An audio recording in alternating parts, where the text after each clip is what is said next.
Electricity हम लोग आज देखने वाले हैं इलेक्ट्रिसिटी। और बहुत इंपॉर्टेंट चीज, आज का क्लास जो है बहुत इंपॉर्टेंट क्लास है। तो हम लोग क्या पढ़ने वाले हैं कि कॉम्बिनेशन ऑफ रेसिस्टेंस का कॉम्बिनेशन। ठीक है, दो रेसिस्टेंस, दो या दो से ज्यादा रेसिस्टेंस को जो हम लोग ज्वाइन करते हैं, ठीक है, तब जो फेनोमेनन कहलाता है सर्किट में, यह कॉम्बिनेशन ऑफ रेसिस्टेंस कहलाता है। यह दो टाइप का होता है, एक सीरीज होता है, दूसरा पैरेलल होता है। ठीक है, तो यह सारा चीज हम लोग इसमें देखेंगे। तो सबसे पहला कि कॉम्बिनेशन ऑफ रेसिस्टेंस क्या होता है। अ फेनोमेनन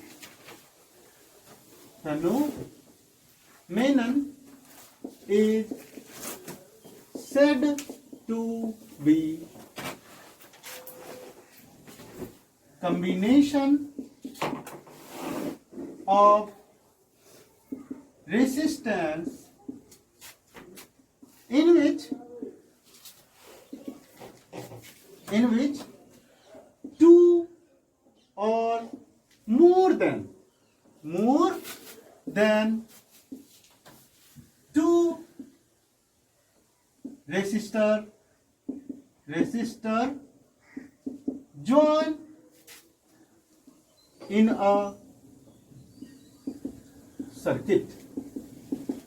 कि दो या दो से ज्यादा रेसिस्टर जो है सर्किट में ज्वाइन करता है, तो यह जो फेनोमेनन जो है वह क्या कहलाएगा, कॉम्बिनेशन ऑफ रेसिस्टेंस। जैसे एग्जांपल के लिए यह देखिए,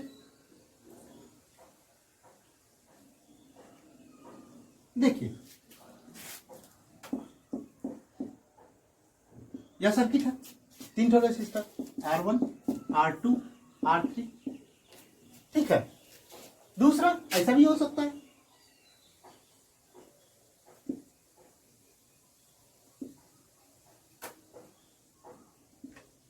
यह देख लो,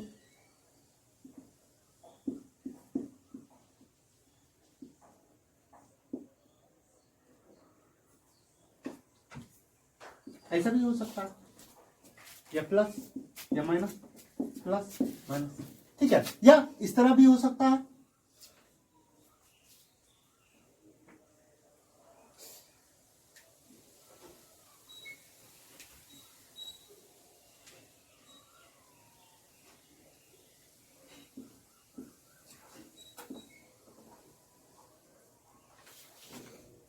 प्लस माइनस, या R1, R2, R3, R4, या R1, R2, R3। तो किसी तरह से भी यह जो कॉम्बिनेशन सर्किट में टू और मोर देन टू रेसिस्टर जो हम लोग ज्वाइन करते हैं, तो इस तरह के फेनोमेनन को हम लोग क्या बोलेंगे, कॉम्बिनेशन ऑफ रेसिस्टेंस बोलेंगे। अब जो है हम लोग देखेंगे कि how many type of combination of resistance. तो कितने टाइप का यह कॉम्बिनेशन, यानी कितना वे होता है, हाउ मेनी वे, ठीक है, जो कि कंबाइन हम लोग रेसिस्टेंस को कर सकते हैं।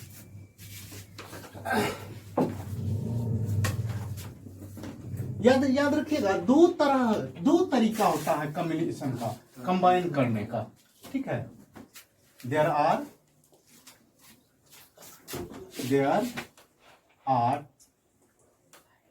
टू वे, दो वे है, ठीक है, फॉर कंबाइनिंग रेसिस्टेंस। दो वे है आपका कंबाइनिंग का, रेसिस्टेंस के कंबाइनिंग का। पहला क्या है, वह है सीरीज, पहला है सीरीज, और दूसरा क्या है, पैरेलल। ठीक है, तो सीरीज किसको बोलते हैं और पैरेलल किसको बोलते हैं। सीरीज में क्या होता है कि यह आप जानते हो कि यह वर्टिकल होता है और यह हॉरिजॉन्टल होता है।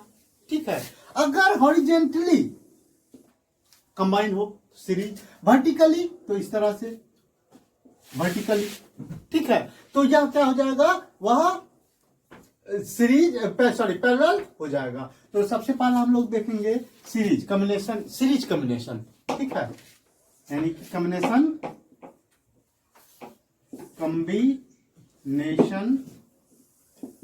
Of resistance in series. तो combination of resistance in series जो होगा, एक ऐसा कॉम्बिनेशन जिसमें रेसिस्टर जो है वह सीरीज में ज्वाइन होता हो, तो उसको हम लोग क्या बोलेंगे, combination of resistance in series. Combination of resistance in series यानी कि combination is said to be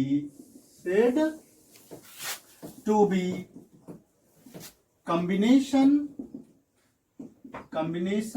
of resistance in series, ठीक है। वह आपका एक कॉम्बिनेशन जो है वह आपका कौन सा कॉम्बिनेशन कहलाएगा, सीरीज में कॉम्बिनेशन कहलाएगा जब व्हेन या इन विच, जिसमें क्या हो, रेसिस्टर ज्वाइन हो सीरीज में, resistor join together in series. That is, जैसे एग्जांपल के लिए हम लोग ले लेते हैं, देखिए यह आपका क्या है, सीरीज में है, इसी को हम लोग जो बोलते हैं सीरीज, ठीक है। यह R1, यह R2 और यह आपका R3।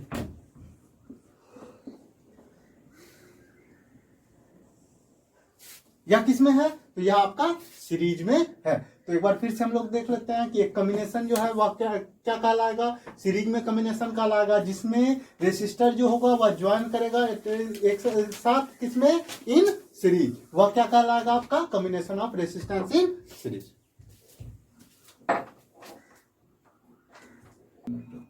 अब जो है हम लोग इसका एक्सप्रेशन देखेंगे सीरीज का, यानी combination of resistance in series, यानी expression of combination of resistance in series.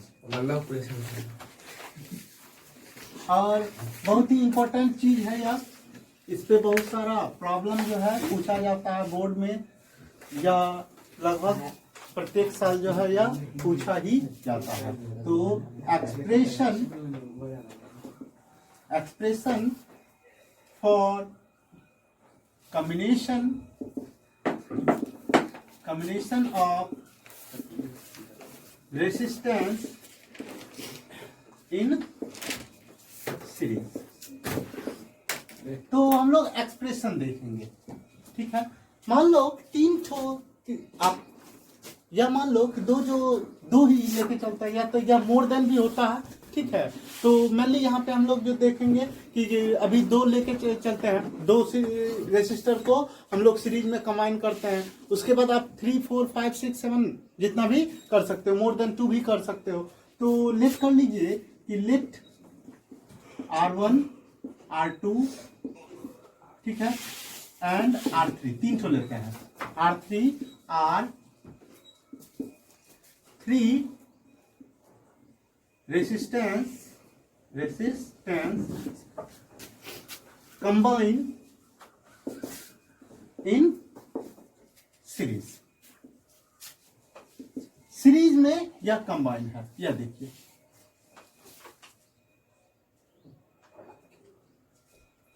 ठीक है।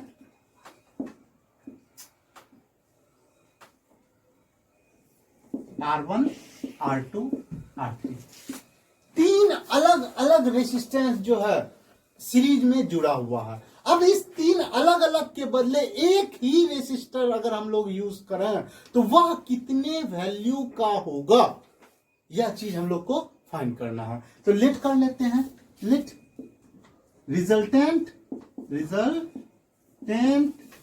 रेसिस्टेंस इज या बी आर। आर जो है रेसिस्टेंस होगा। अब देखिए पोटेंशियल डिफरेंस की मैं बात करता हूं तो पोटेंशियल डिफरेंस क्या होता है, एक पॉइंट से दूसरे पॉइंट पे चार्ज के द्वारा किया गया वर्क डन। एक पॉइंट से दूसरे पॉइंट तक किसी भी चार्ज के द्वारा किया गया वर्क डन ही पोटेंशियल डिफरेंस कहलाता था।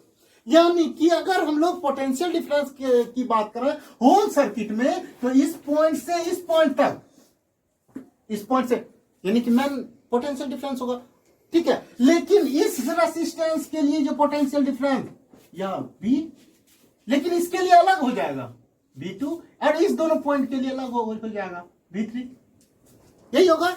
लेकिन अगर हम लोग पोटेंशियल डिफरेंस बात करें यहां से लेके यहां तक A टू B तक, ए बी यहां C ले लो या D ले लो, ठीक है। तो A से B तक, तो A से B के बीच में जो पोटेंशियल डिफरेंस होगा वह आपका क्या हो जाएगा, V हो जाएगा, यानी कि यह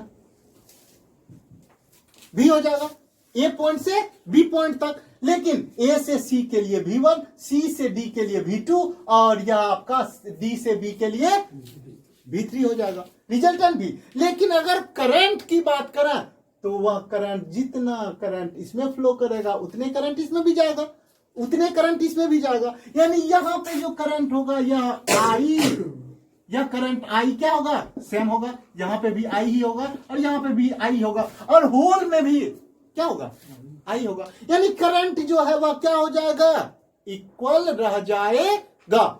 लेकिन आपका पोटेंशियल डिफरेंस क्या होगा, वह चेंज होगा, रेसिस्टेंस अलग अलग होगा, ठीक है। तो हम लोग यह ले लेते हैं, again let V1 V2 and V1 V2 V3 and V are, ठीक है। Potential difference, potential difference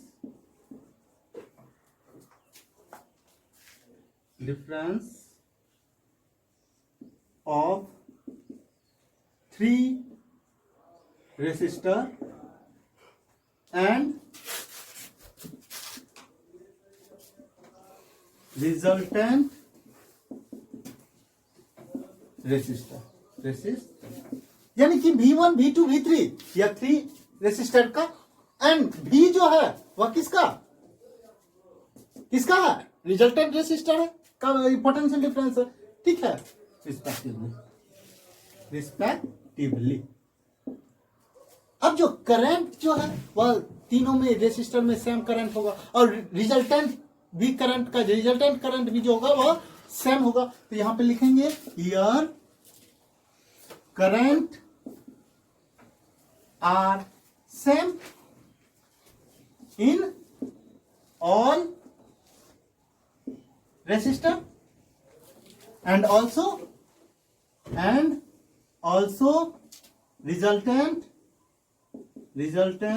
current भी सेम, और रिजल्टेंट करंट भी जो होगा वह भी सेम ही होगा, नहीं होगा। अगर 10 एम्पियर इसमें गया तो 10 एम्पियर उतने करंट फ्लोइंग ऑफ चार्ज जाएगा, जो चला वही तो यहां पे भी आएगा, वही तो यहां पे भी आएगा, ठीक, उसमें कोई चेंजिंग नहीं होगा। और यहां से यहां तक भी उतने जाएगा, यानी 10 एम्पियर यहां है तो 10 एम्पियर यहां भी, 10 एम्पियर यहां भी, और होल में भी 10 एम्पियर, यानी रिजल्टेंट जो है वह भी सेम, और आपका अलग अलग जो है वह भी सेम, यानी करंट सेम हो गया, पोटेंशियल डिफरेंस अलग अलग हो गया, रिजल्टेंट पोटेंशियल डिफरेंस क्या हो गया, अलग अलग। लेकिन वह जो रिजल्टेंट पोटेंशियल डिफरेंस होगा वह कितना होगा, या V1 plus V2 plus V3 के बराबर हो जाएगा, ठीक है। अब now resultant potential difference equals to V1 plus V2 plus V3, यानी इसको कर सकते हैं, यहां लिख लो sum of potential difference of all 3 resistor,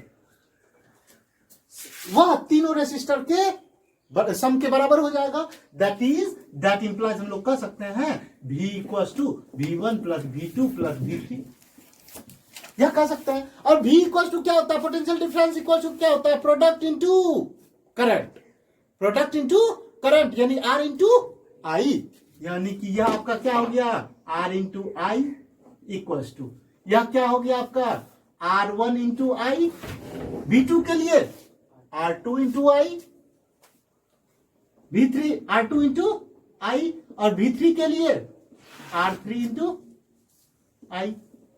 अब एक चीज देखिए, इस तीनों में आई कॉमन, ठीक है, तो R आई इक्वल टू क्या हो गया, आई कॉमन या R1 plus R2 plus R3, ठीक है।